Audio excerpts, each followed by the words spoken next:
এসো হে বৈশাখ, তুমি না আইলে আমি মারা যাইমু। কিতা কই নজুর? এসো হে বৈশাখ কিন্নির বেতার না জুই উঠছে বৈশাখ রে এসো হে কইয়া ডাকো না ডাকলে আইতো না নি ও না মুরব্বী হলার এদিকে জীবনে হইতাম এটা ইনতে ডাকছই না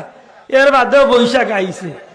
জেলা এইবার ওলাও আইছে ওলা গেছে বরং আরো ভাল লাগেছে ওন তোমরা ডাকিয়া গজব লইয়া বৈশাখ আগে হিল লইয়া আইলে অত বড় আইতো বৈশাখে এখন একটা অত বড় ও খা ও বেকু বগুন তো ডাকার কারণে বড় গুণ লিয়া আধা কেজি 1 কেজি একটা হিল পড়ছে আমি বললাম মাগলা পড়তো নি এটা কি সুন্দর বৈশাখ এইবার আটতনে বুকুত লেখিয়া তো এসো হে বৈশাখ বারে বারে ফিরে ফিরে তুমি না আইলে আমি টুন্ডা মরি যাব বট গাছের তলে আইয়ে তোমার সাথে মাছ বিরান লিয়া দেখা করবি কত বড় কবি ঈশ্বর করে ডবল কবি চিন্তা করানি ও কইলাম রে এমনে নাই রে আগে বৈশাখ আইতো আল্লাহর